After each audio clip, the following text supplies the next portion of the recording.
누가복음 4장 14절부터 우리 30절까지의 말씀, 우리 한 절씩 함께 교독합니다. 제가 먼저 읽겠습니다. 예수께서 성령의 능력으로 갈릴리에 돌아가시니 그 소문이 사방에 퍼졌고 진이 그 여러 회당에서 가르치심에 무사람에게 칭송을 받으시더라.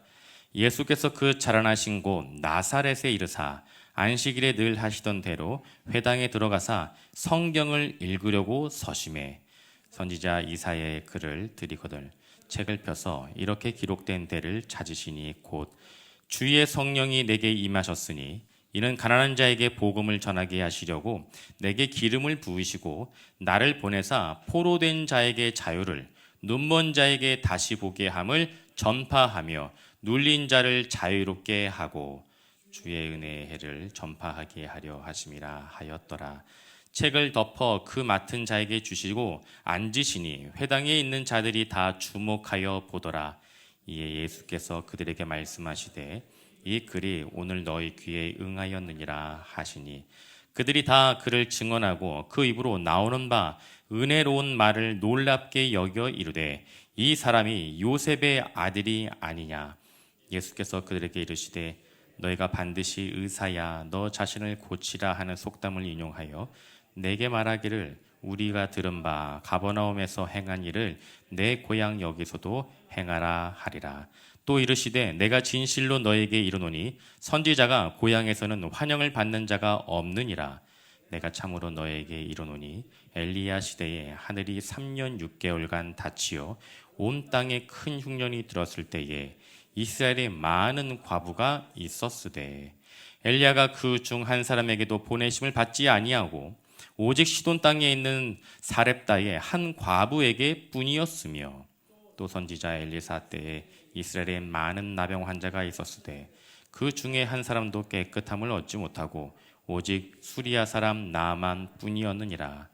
회당에 있는 자들이 이것을 듣고 다 크게 화가 나서 일어나 동네 밖으로 쫓아내어 그 동네가 건설된 땅 낭떠러지까지 끌고 가서 밀쳐 떨어뜨리고자 하되 함께 씁니다. 예수께서 그들 가운데로 지나서 가시니라. 아멘. 아멘. 예수님은 성령에 이끌려 광야로 가셨습니다. 여러분, 예수님께서 성령에 이끌려 도착하신 그 광야에 누가 있었습니까? 누가 예수님을 기다리고 있었죠? 네, 마귀 사단 마귀가 예수님을 기다리고 있었습니다. 예수님은 무려 40일 동안 금식하고 계셨어요. 그 예수님을 3차례나 시험하였습니다. 이 돌을 떡이 되게 하라. 나에게 절하면, 나에게 한 번만 절하면 내가 세상의 모든 권세를 너에게 줄 것이다. 성전 꼭대기에서 뛰어내려 보아라. 하나님의 천군 천사가 너를 지켜줄 것이다. 여러분, 예수님께서 경험하셨던 그 사단의 시험은요, 오늘날 우리에게도 동일하게 적용되고 있습니다. 어떻게 해요? 너에게 주어진 그 능력, 너 자신을 위해 사용해도 돼. 하나님을 부인하면 네가 원하는 모든 것을 너에게 줄 거야. 하나님을 한 번만 부인해봐. 하나님의 말씀을 있는 그대로가 아니라 네가 원하는 그 부분만 받아들이면 돼. 모든 말씀을 다 순종하며 따라 살 필요가 없어. 여러분, 사단은 우는 사자처럼 공포스러운 모습이 아니라 친근하고 합리적인 방법으로 우리를 시험합니다. 안타까운 사실은 이 자리에 있는 저와 여러분 모두 사단의 유혹과 시험을 이겨낼 그 어떠한 능력이 없다는 것입니다. 여러분처럼 어떻게 좀 능력이 있어 보입니까? 목사는 다릅니까? 아니에요, 여러분. 똑같습니다. 목사도 하나님의 은혜가 아니면, 말씀의 능력이 아니면 사단의 유혹 앞에 넘어질 수밖에 없는 연약한 존재예요. 그러나 반가운 한 가지 소식이 있습니다. 그것이 무엇입니까? 우리 예수님께서 자신의 능력으로 사단의 유혹을 이겨낸 것이 아니라 하나님의 말씀으로 사단의 유혹과 시험을 이겨내셨다는 것입니다. 이것이 우리에게 얼마나 감사한 소식인지 몰라요. 여러분들의 마음을 틈틈이 찾아오고 여러분들을 유혹하는 사단의 유혹과 그 시험 어떻게 우리는 물리치고 이겨낼 수 있는 것입니까? 하나님의 말씀으로. 하나님께서 우리에게 말씀을 주셨어요. 그래서 그 말씀의 능력으로 우리는 이겨낼 수 있다는 것입니다. 매일매일 말씀과 기도의 자리에서 사단의 유혹과 시험으로부터 승리할 수 있는 저와 여러분이 되시길 간절히 소망합니다. 사단의 시험과 유혹을 말씀으로 이겨내신 예수님은 고향인 갈릴리 나사렛에 있는 회당에서 하나님의 말씀을 가르치고 전하셨습니다. 여러분, 성경에 기록된 공식적인 예수님의 첫 설교가 오늘 본문의 말씀에 기록되어 있는 거예요. 제가 1부 예배 때 여쭤봤는데 2부 예배 때는 얼마나 알고 계신지 모르겠어요. 제가 성동 중앙교회 처음 와서 전화했던 본문 제목 말고 그 성경권, 마태복음, 마가복음, 누가복음, 그 성경이 무슨 말씀인지 여러분 기억하십니까? 중요하지 않아요. 기억 안 하셔도 돼요, 여러분. 천국 갈 때까지 그건 기억 안 하셔도 돼요. 그러나 예수님께서 공생애를 시작하시고 자신의 고향인 갈릴리 나사렛에 돌아가셔서 처음으로 말씀을 들고 고향 사람들에게 전하였던 하나님의 말씀은, 예수님의 첫 번째 설교는 이사야 선지자가 전하였던 말씀이었습니다. 여러분, 이사야서 61장에 기록된 말씀이 누가복음 4장 18절과 19절을 통하여 예수님께서 말씀하고 계시는데요. 우리 누가복음 4장 18절 19절 말씀 우리 함께 읽습니다. 주의 성령이 내게 임하셨으니 이는 가난한 자에게 복음을 전하게 하시려고 내게 기름을 부으시고 나를 보내사 포로된 자에게 자유를, 눈먼 자에게 다시 보게 함을 전파하며 눌린 자를 자유롭게 하시고 주의 은혜의 해를 전파하게 하려 하심이라 하였더라.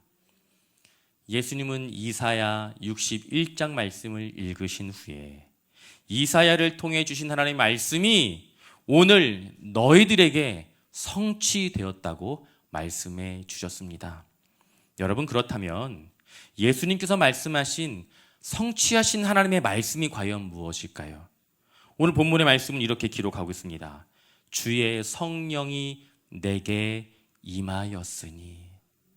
우리가 다 이제 알고 기억하는 것처럼 예수님은 요한에게 세례를 받으신 후 그 자리에서 하나님께 기도하였습니다. 그리고 하늘이 열리고 성령이 비둘기처럼 예수님에게 강림하였어요. 하나님께서 이사야 선지자를 통하여 약속하신 그 말씀, 그 예언의 말씀이 실제로 이루어진 것입니다. 또한 한 가지 더 있습니다. 내게 기름을 부으시고. 여러분, 하나님께서 왕과 선지자 그리고 제사장을 세울 때에는 반드시 그들의 머리에 기름을 부어 세우셨습니다. 여러분, 머리에 기름을 붓는다는 것 어떤 의미일까요? 그 비싸고 귀한 기름을 왜 머리에 붓는 것일까요? 그것은 하나님께서 택하신 자로 임명하셨고 그 자를 세상의 사람들과 구별하여 사용하시겠다는 하나님의 뜻이 담겨져 있는 것입니다. 그렇다면 하나님께서 예수님에게 성령을 보내어 주시고 머리에 기름을 부어 세워주신 그 목적과 이유가 과연 무엇이겠습니까? 이 또한 오늘 본문의 말씀에 기록되어 있어요.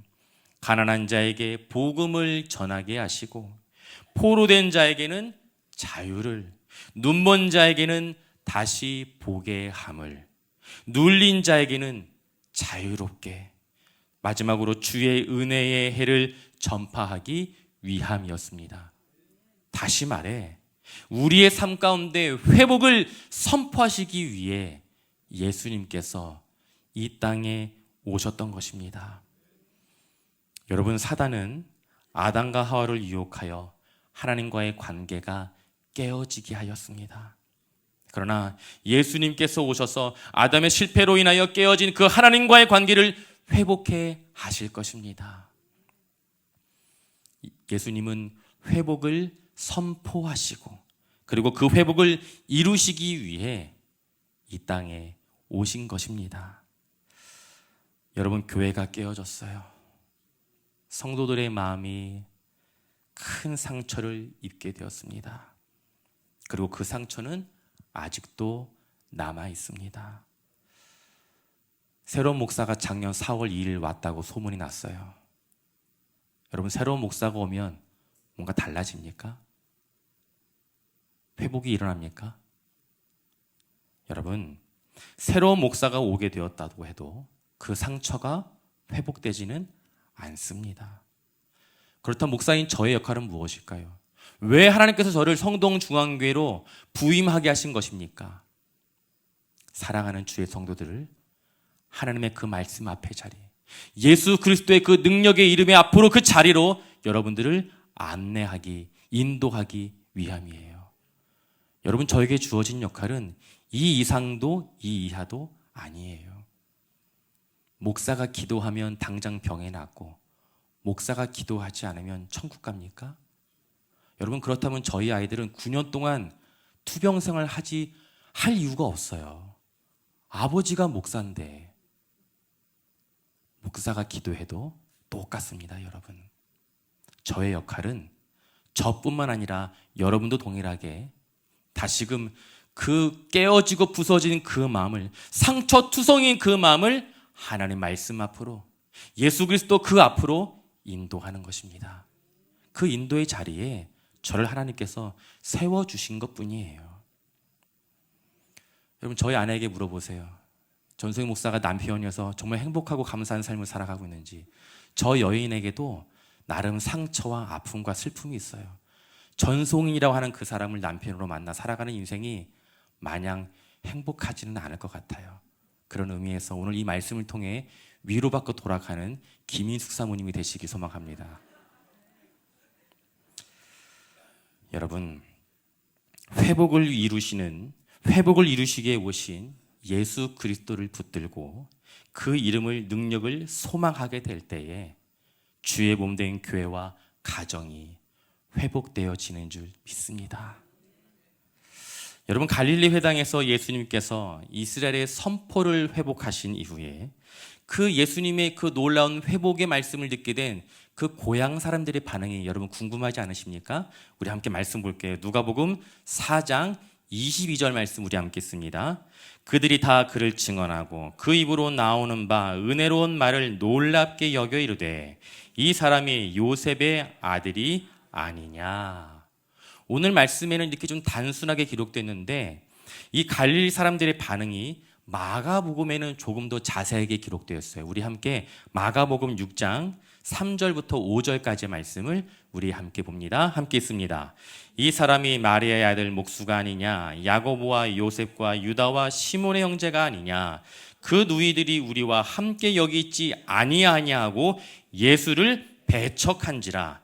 예수께서 그들에게 이르시되 선지자가 자기 고향과 자기 친척과 자기 집 외에서는 존경을 받지 못함이 없느니라 하시며 거기서는 아무 권능도 행하실 수 없어 다만 소수의 병자에게 안수하여 고치실 뿐이었고. 여러분, 당시에 예수님이 오셨던 그 2000년 전까지만 해도 말씀을 전하고 가르칠 수 있는 그 자격에 주어진 사람은 유일하게 유대 종교 지도자들 뿐이었습니다. 우리가 잘 아는 바리새인, 사두개인, 그리고 서기관들이에요. 여러분, 사람들은요, 목수인 예수님이 전한 그 말씀을 신뢰하지 않았습니다. 목수인 요셉의 아들인 주제에 어디서 감히 하나님의 말씀을 네가 전하느냐. 여러분, 예수님의 고향 사람들은 철저히 예수님을 배척하였습니다. 왜 그렇습니까? 목수는 하나님의 말씀을 전할 수 없다고 생각하였던 이들의 고정관념이 있었기 때문이에요. 어디 하나님의 말씀을 제사장이 아니라 바리새인과 사두개인이 아닌 목수가, 일반인이 하나님의 말씀을 전할 수 있는 것인가? 이들은 예수님께서 전하신 하나님의 말씀을 외면하였고 예수님을 통하여 이루실 하나님의 놀라운 역사에 대하여 평가절하시키는 아주 어리석은 죄를 범하게 되었습니다. 그 결과가 무엇이라고 성경에 기록되었습니까? 예수님은 고향인 갈릴리 나사렛에서 아주 소수의 병자만 고치셨을 뿐 하나님의 능력을 행하지 않으셨다라고 오늘 본문의 말씀은 우리에게 이야기하고 있습니다. 예수님에게 하나님의 능력을 행사할 수 있는 능력이 부족해서였습니까? 아니에요. 그렇지 않습니다. 그렇다면 예수님은 왜 자신의 고향 땅에서 그 무엇보다 하나님의 능력을 과감 없이 더 많이 베풀지 않고 왜 그 능력을 감춘 것입니까? 그 고향 사람들이 예수님을 믿지 않고 하나님의 말씀을 신뢰하지 않았기 때문입니다. 혹시 이런 생각하고 계신 성도님들이 이 자리에 계실지 모르겠어요. 성동중앙교회, 이 상처투성이었던 교회가 뭐 달라질 게 있겠어? 여러분, 이렇게 생각하게 되는 순간 하나님의 역사는 이루어지지 않습니다. 하나님의 역사에 대한 그 어떠한 기대함 없이 살아간다면 우리는 하나님의 위대한 역사를 경험할 수 없습니다. 여러분 반드시 기억하셔야 돼요. 기대와 소망이 없는 자들에게 하나님께서는 기적을 베푸시지 않습니다. 여러분, 우리의 삶 가운데 나의 마음 가운데 존재하고 있는 아직도 그 편협한 고정관념 때문에 하나님의 일하심과 역사를 내가 마음대로 재단하고 제한하고 막아서는 존재로 살아가고 있지는 않습니까? 내가 목사이고 내가 장로이고 권사이고 안수 집사인데 신앙생활 연수와 횟수가 얼마인데 여러분 이런 생각하는 순간 그런 사람에게 하나님의 은혜는 임할 수 없습니다. 성령의 능력이 함께 할 수 없습니다. 사랑하는 성도 여러분, 예수 그리스도 그 이름의 능력을 신뢰할 수 있길 소망합니다. 하나님께서 행하실 놀라운 역사를 여러분 마음껏 기대하십시오. 하나님께서 우리 교회를 회복의 역사를 넘어서 얼마나 큰 위대한 부흥을 허락하실지 여러분 마음껏 기대해 보세요. 하나님의 그 말씀 앞에 겸손하게 반응할 수 있는 은혜가 저와 여러분들의 삶 가운데 가득하고 충만하길 간절히 소망합니다. 고향인 갈릴리 회당에서 하나님의 말씀을 전하신 예수님을 배척한 사람들에 대하여 예수님은 정말 안타까운 마음으로 구약 시대에 존재하였던 두 사람에 대한 이야기를 말씀을 드려주십니다. 우리 누가복음 4장 25절과 26절 말씀 우리 함께 있습니다. 내가 참으로 너에게 이르노니 엘리야 시대에 하늘이 3년 6개월 동안 닫히어 온 땅에 큰 흉년이 들었을 때에 이스라엘에 많은 과부가 있었으되 엘리야가 그중 한 사람에게도 보내심을 받지 않고 오직 시돈 땅에 있는 사렙다 한 과부에게 뿐이었으며. 여러분 3년 6개월 동안 여러분 상상할 수 없는 긴 시간 동안이에요. 그 시간 동안 뭐가 내리지 않았다고요? 비가 내리지 않았어요. 그로 인하여 그 이스라엘 땅에 큰 흉년을 경험하게 되었습니다. 바로 그때 하나님께서는 시돈 땅에 사는 한 과부에게 엘리야를 보내십니다. 그런데 엘리야에게 임한 하나님의 말씀은요, 가서 그 힘든 그 불쌍한 그 여인을 도와주어라가 아니라 그 여인에게 먹을 것을 내가 준비시켜 놨으니 가서 그 여인에게 먹을 것을 달라고 이야기하라는 말씀이었어요. 여러분 3년 6개월 동안 비가 내리지 않았습니다. 큰 흉년을 겪고 있었어요. 무엇보다 상대는 과부입니다. 여러분 지금의 과부와 2000년의 과부는 감히 비교할 수 없어요. 성경은 세상에서 가장 비천하고 처참하고 불쌍한 존재를 과부와 고아라고 이야기하고 있습니다. 그런데 하나님께서는 그 고아에게 가서 도와주어라가 아니라 그 과부에게 가서 먹을 것을 얻어먹고 오라고 엘리야를 보내신 것입니다. 여러분 한 가지 질문 드릴게요. 하나님의 말씀이 저에게 임하였다면 저는 그 여인의 집에 찾아가 먹을 것을 요청했겠습니까? 여러분 잘 생각하고 대답하셔야 돼요. 갔을까요? 안 갔을까요? 권사님, 장로님은 저를 많이 아시는 것 같아요. 저라면 못 가요. 염치가 있지. 하나님의 말씀이어도 여러분 상식이 있는 것 아닙니까? 상식 밖의 행동인 거잖아요. 그 어려움 당하고 있는 그 여인에게 찾아가 도와주질 못할 망정 먹을 것을 달라고 이야기하다니요. 죄송하지만 저는 그런 염치 없는 사역을 못하겠어요. 그래서 목사와 선지자의 차이가 여기 있는 것 같아요. 목사는 못 가고 선지자는 말씀에 순종하여 가는 존재. 제가 잠깐 그렇게 생각했습니다. 여러분, 엘리야는 하나님의 말씀에 순종하여 시돈 땅에 사는 그 과부, 오늘 본문의 말씀은 사렙다 과부, 열왕기상 말씀에서는 사르밧 과부라고 기록되어 있어요. 그 과부에게 찾아가 자신에게 아주 당당하게 떡 한 조각을 내어오라고 이야기합니다. 여러분, 과부에게 음식을 얻어먹으라고 말씀하신 하나님의 그 말씀도 명령도 이해가 되지 않는데 그 말씀에 순종하여 과부에게 찾아가 당당하게 음식을 달라고 요청하였던 그 엘리야 또한 사실 솔직히 저는 이해가 되지 않아요. 떡을 달라고 한 엘리야 요청에 대하여 과부가 대답합니다. 아주 생각하지 못했던 아주 가슴 아픈 이야기를 들려주어요. 저에게 먹을 것이라고는 이 가루 한 움큼과 아주 조금의 기름뿐인데 제가 이 가루와 기름으로 저에게 있는 하나뿐인 이 아들과 마지막으로 음식을 만들어 먹고 이제 죽으려고 생각하고 있었습니다. 제가 가진 전부예요. 사랑하는 저의 아들을 위해 제가 줄 수 있는 전부입니다. 여러분, 과부가 이런 이야기를 한다면 아무리 그 말씀이 하나님 말씀이어도 선지자 엘리야여도 거기에서 멈춰야 하는 것이 이것이 우리의 상식 아니겠습니까? 그 과부에게 먹을 것을 얻기로 하였던 그 계획을 잠시 내려놓고 그 근처 다른 집에 찾아가서 먹을 것을 구해 이 불쌍한 과부와 이 어린아이들에게 먹을 것을 주는 것이 이것이 우리의 상식이에요. 그러나 엘리야는 우리의 상식과는 다르게 마지막 그 순간까지 하나님의 말씀에 순종하여 다시 자신에게 떡을 달라고 이야기합니다. 나중에 여러분 천국 가면 물어볼 게 너무 많은 것 같아요. 엘리야에게 꼭 물어보세요. 그렇게 떡이 먹고 싶었냐고. 무슨 떡 만들어 먹었냐고.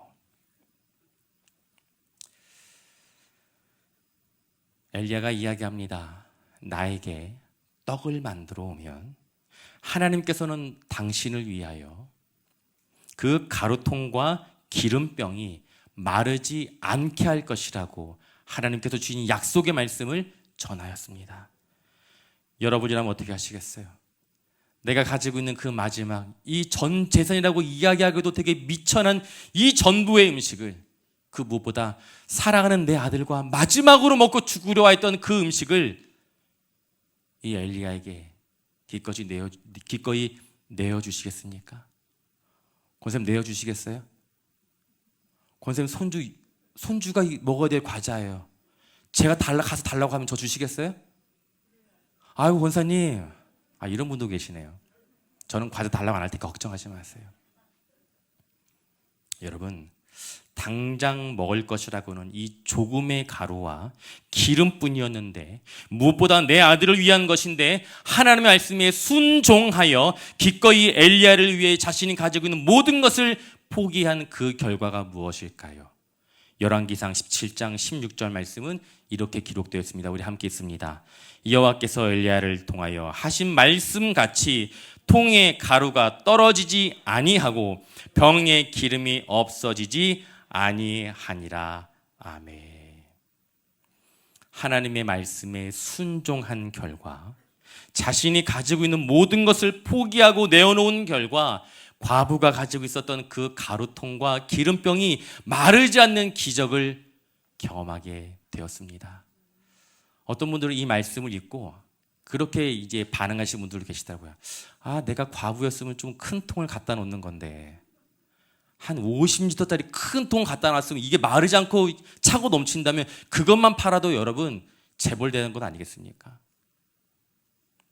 여러분, 여기서 우리에게 주신 이 말씀을 통해 우리가 반드시 기억해야 할 한 가지가 있습니다. 그것이 무엇이냐면 하나님께서 엘리야를 통해 구원하신 그 시돈 땅의 과부는요, 유대인이 아니었다라는 것입니다. 유대인이 아닌 이방의 여인이었어요.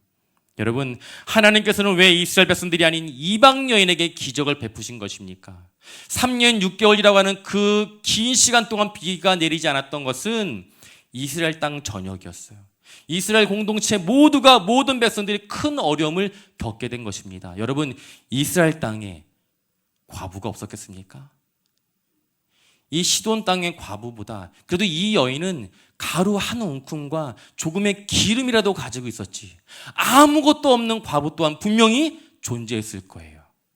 그럼에도 불구하고 하나님은 이스라엘 땅에 있는 유대인이 아니라 이방 땅, 우리가 듣지도 보지도 못하였던 그 시돈 땅에 있는 그 과부에게 엘리야로 하여금 찾아가서 이 말도 안 되는 놀라운 기적을 보여주셨습니다. 왜 그렇습니까? 하나님께서는 왜 이스라엘 백성이 아닌 이방 여인에게 기적을 베풀어 주신 걸까요? 그것은 이스라엘 백성들 중에 이 시돈 땅의 과부만한 믿음과 순종의 사람이 없었기 때문입니다.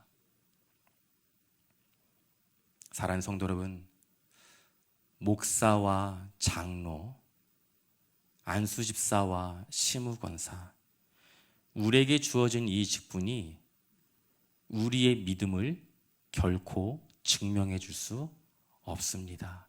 여러분, 반드시 기억하셔야 돼요.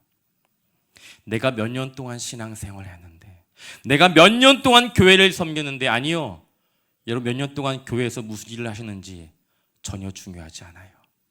몇 년 동안 목사로 그 사역을 감당했는지, 30년을 사역했는지 40년을 사역했는지 중요하지 않습니다.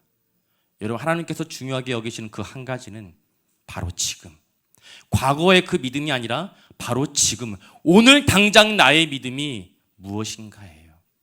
말도 안 되는, 감당할 수 없는 이 말도 안 되는 하나님의 말씀이 주어졌을 때 그 말씀에 내가 순종할 수 있는 그 믿음이 지금 나에게 존재하고 있는가? 저와 여러분에게 묻고 계신 것은 바로 이거예요. 너 목사 몇 년 동안 교회를 섬겼니? 그것이 아니에요, 여러분. 비록 지금 나에게 주어진 상황과 환경이 녹록치 않지만, 나에게 주어진 하나님의 말씀이 도저히 이해가 되지 않지만, 그럼에도 불구하고 선하신 하나님을 신뢰하여 믿음으로 순종하게 될 때 하나님의 놀라운 역사를, 그 기적과도 같은 순간들을 경험하게 되는 줄 믿습니다. 사랑하는 성도 여러분, 하나님의 기적을 경험하게 되는 사람은요, 믿음의 자리에서, 순종의 자리에서 자신의 신앙을 지키는 사람들이에요. 이런 사람들이 우리가 감히 상상할 수 없었던 하나님의 놀라운 기적과 역사를 경험하게 되는 것입니다. 여러분, 예수님은 또 한 명의 믿음의 사람을 우리에게 소개합니다. 누가복음 4장 27절 말씀 우리 함께 읽습니다. 또 선지자 엘리사 때에 이스라엘에 많은 나병 환자가 있었으되 그 중에 한 사람도 깨끗함을 얻지 못하고 오직 수리야 사람 나만뿐이었느니라. 아람 민족의 군대 장관 나아만이 나병에 걸렸습니다. 우리가 잘 알고 있는 단어 문둥병이에요. 한센병이라고도 이야기했죠. 이 나아만의 여종이 주인에게 이야기합니다.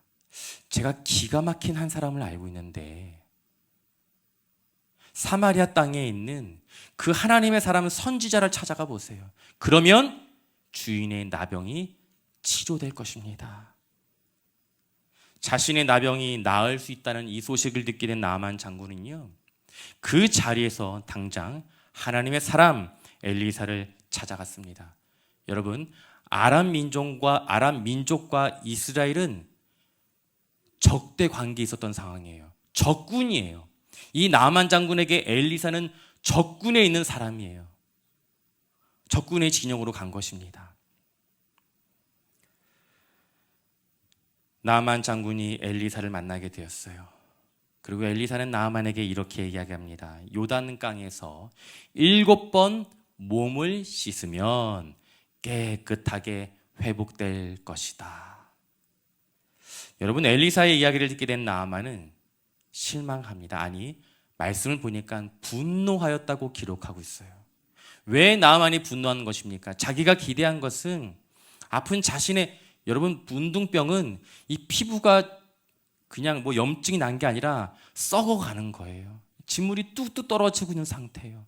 발 한 걸음 한 걸음 옮기기도 힘든 상태입니다. 그런 사람이 요단 강물에 들어가 7번 몸을 담그고 씻는 이 행위가 쉬운 일입니까? 그렇지 않죠. 하나님의 이름으로 내 몸에 손을 대어 엘리사가 기도해 주기를 기대하였는데 자신에게 요단강에 가서 7번 몸을 담고 오라는 거예요. 아무리 생각을 해보아도 요단강물에 몸을 담근들 자신의 나병이 나을 것 같지 않았습니다. 그러나 나아만은 함께 동행하였던 그 자들의 권면으로 수고스럽지만 요단강에 7번 몸을 담갔습니다. 그 결과가 무엇입니까? 열왕기하 5장 14절 말씀, 열왕기하 5장 14절 말씀 우리 함께 읽습니다. 나아만이 이에 내려가서 하나님의 사람의 말대로 요단강에 7번 몸을 잠그니 그의 살이 어린 아이의 살같이 회복되어 깨끗하게 되었더라. 아멘. 썩어진 물이 흐르는 나아만의 피부가 마치 무엇처럼요? 어린아이의 피부처럼 회복되었다고, 깨끗하게 되었다고 성경은 기록하고 있습니다. 여러분, 제가 웬만하면 어디 가서 저희 그 아이들 자랑하지 않는 사람이에요. 여러분 믿어주세요. 잠깐만 저희 아이들 자랑할게요. 여러분, 저희 첫째 아이 피부 보셨습니까? 저희 집에는 2아이가 있어요. 첫째 아이가 남자아이고 둘째 아이가 여자아이예요. 그런데 놀랍게도 여자아이보다 첫째 아이의 피부가 훨씬 좋아요. 여러분 별로 감동을 안 받으시죠? 내가 네 집 자식이 네 피부가 좋은지. 그리고 이 아이 별명이 두부예요. 두부. 새하얘. 요즘엔 그래 감사하게도 건강이 많이 회복돼서 바깥 활동을 하다 보니까 조금 많이 탔어요. 이 아이 속살은 정말 새하얘요. 문둥병으로, 나병으로 인하여 피부가 짓무르고 썩어갔던 그 나만의 피부가 마치 어린아이의 피부처럼 회복된 것입니다. 여러분, 하나님께서 역사하시면, 하나님께서 기적을 베푸시면 어중간하고 적당한 회복이 아니라 완벽하고 완전한 회복을 베푸시는 분이신 줄 신뢰할 수 있기를 소망합니다. 이제 어떤 분들은 이 말씀을 듣고 잘못 적용을 해서 여보, 이제 피부과 갈 필요 없어. 이스라엘 요단강? 내 거기 어딘지 모르겠지만 우리 거기 한번 갑시다. 7번만 몸을 담가오면, 여러분, 말씀에 순종하여 경험하게 되는 회복은 우리가 기대했던 회복을 뛰어넘는 하나님의 놀라운 회복을 경험하게 될 것입니다. 하나님께서 이루실 온전한 회복을 여러분 기대하십시오. 적당하고 이 정도만 회복이 됐으면 되겠지. 아니요. 여러분 마음껏 생각해 보세요. 마음껏 꿈꿔 보세요. 하나님의 일하심에는 전혀 제한과 한계가 없기 때문입니다. 우리가 여기서 한 가지 더 기억할 사실이 있습니다.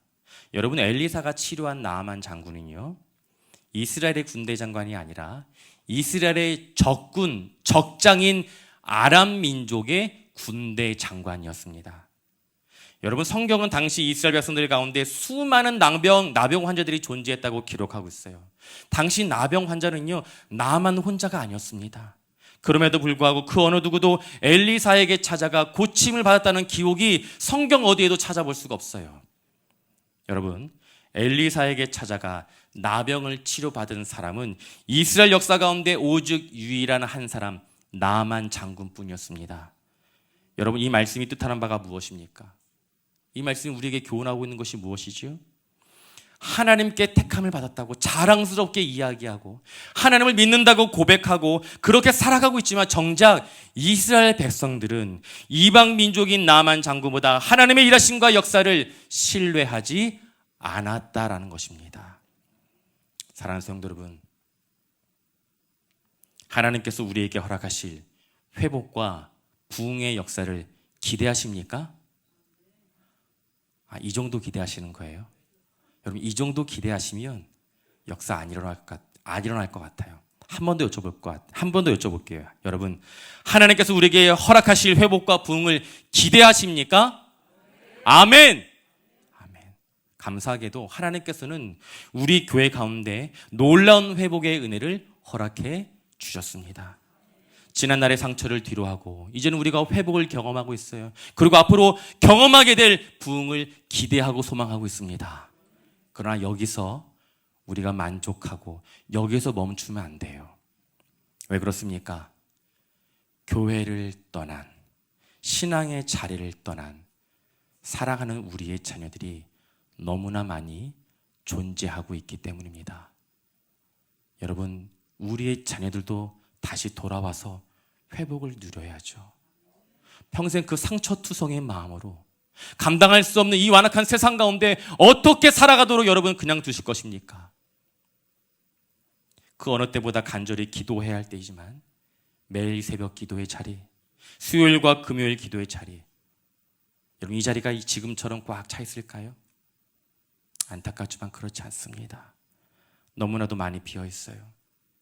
성도님들이 저에게 주신 기도 제목은 정말 기도할 것 투성인데, 정말 간절히 기도해야 할 때인데 기도하는 성도들이 너무나 부족하다는 것입니다. 여러분, 기도하지 않는 성도에게 하나님께서는 기적을 베푸시지 않습니다. 기도하지 않는 성도에게 기적은 일어나지 않아요. 이 사실을 누가 알고 있습니까? 사단 마귀가 알고 있어요. 그래서 사단 마귀는 늘 우리에게 이렇게 이야기해요. 오늘 하루 수고 많았어. 피곤하지? 오늘 너무 더웠잖아. 오늘은 쉬어도 돼. 야, 너 기도해봤잖아. 어차피 기도해도 안 되는 건 안 되는 거야. 그냥 여기서 샤워하고 에어컨 틀어놓고 보고 싶은 그 드라마 보면서 편하게 지내. 기도는 전성희 목사가 하고 있으니까 그 사람한테 맡겨둬.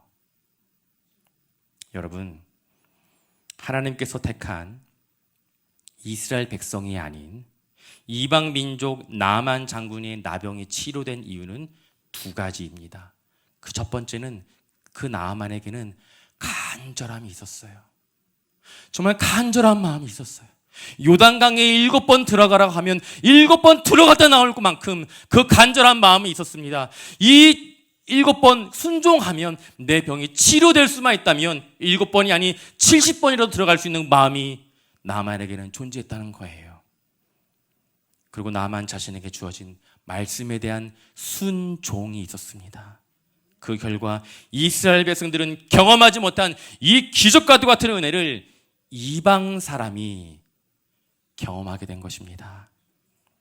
사랑하는 성도 여러분, 다시 한 번 더 여쭤볼게요. 우리에게 회복에 대한 간절함이 있으십니까? 그렇다면 다시금 기도의 자리에서 하나님의 일하심과 역사하심을 기대할 수 있기를 소망합니다. 나에게 주신 말씀에 순종하기 위해 기도의 자리에서 발버둥 치는 성도들의 삶 가운데 하나님께서 계획하고 준비해 놓으신 놀라운 회복의 역사를 경험하게 될 줄 믿습니다. 예수님께서 자신을 배척하는 갈릴리 사람들에게 시돈 땅의 과부와 나만에 대한 이야기를 들려주지만 그들의 반응은 거절이었어요. 예수님께 들려주신 그 말씀을 듣고 회개하고 마음을 돌이키는 것이 아니라 오히려 말씀을 보니까 이 예수를 산 낭떠러지에서 밀어들어 죽게 해야겠다라는 생각을 품게 되었다는 것입니다. 사랑하는 성도 여러분, 우리 교회가 속상한 이야기지만 참 가슴 아픈 이야기지만 2번이나 큰 아픔을 경험했어요. 이로 인하여 성도들의 가정과 특별히 우리의 자녀들이 말할 수 없는 상처를 받게 되었습니다. 여러분, 선택은 우리의 몫이에요. 선택은 저와 여러분들의 몫입니다. 하나님께 택함을 받지 못한 이방인이었지만 자신들에게 주어진 그 말씀에 순종하여 치유와 회복을 경험한 시돈 땅의 과부와 나만 장군의 선택, 그리고 이와는 정반대, 하나님께 택함을 받은 이스라엘 민족이었지만 정작 하나님을 찾아야 할 때 하나님을 찾지 않는 이스라엘 백성들의 선택. 과연 우리의 선택은 무엇인지 오늘 본문의 말씀은 우리에게 묻고 있습니다. 말씀을 정리하겠습니다. 오늘 말씀을 들으면서 이런 생각하실 수 있을지 모르겠어요. 저 목사는 맨날 뭐 이야기하면 기도하라고, 말씀을 읽으라고, 그거밖에 얘기 안 해. 여러분, 그런데 성경에서 이것만 얘기하고 있어요. 그래서 저도 여러분에게 그것을 이야기하고 있는 거예요. 여러분, 목사라고 기도하는 게 행복하고 즐거운 일이겠습니까? 감사한 일이지만, 부끄러운 고백이지만 저도 기도하는 게 힘들어요. 저는 잠이 충만한 사람이에요. 잠이 기가 막히게 많은 사람이에요. 그런데 매일 아침 새벽 4시에 일어나 교회로 달려와야 됩니다. 사실 아침에 일어날 때마다 곡소리를 내면서 일어나 죽을 것 같아. 옆에 자고 있는 아내와 아이들을 보면 너무나 부러워요. 나는 왜 이 아들과 이 아내와 함께 이 자리에 함께 하지 못하고, 나는 왜.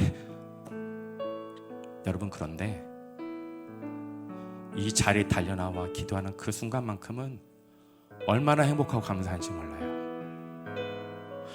여러분, 저는 우리 교회 회복을 위해, 부흥을 위해 그 어떠한 그 능력과 실력이 없는 사람이에요. 그래서 저는 날마다 기도해요. 하나님, 부족한 종을 이곳 가운데 보내셨으니 감당할 수 있는 능력을 허락하여 주시옵소서. 저에게는 능력이 없고, 저에게는 실력이 없고, 저에게는 소망이 없습니다. 하나님께서 이뤄주셔야 돼요. 그 날마다 기도하는 그 자리가 하나님께 간절한 마음으로 기도할 수밖에 없어요. 그래서 기도하지 않으면 저는 저에게 주어진 사명을 감당할 수 없습니다. 사랑하는 성도 여러분, 여러분 동일하잖아요. 목사인 저도 기도하지 않으면, 주어진 사명 감당할 수 없다면 여러분은 별 수 있습니까? 여러분, 기도하셔야 됩니다. 기도하셔야 돼요. 사랑하는 여러분의 자녀들을 위하여 정말 마음 다해 기도하셔야 됩니다. 이 아이들이 그냥 두면 어디로 가겠어요, 여러분? 날마다 그 기도의 자리에서 정말 간절한 마음으로 눈물을 흘리며 하나님께 살려달라고 기도할 수 있는 저와 사랑하는 성동중앙교회 믿음의 권속들이 되시길 예수님의 이름으로 축원드립니다.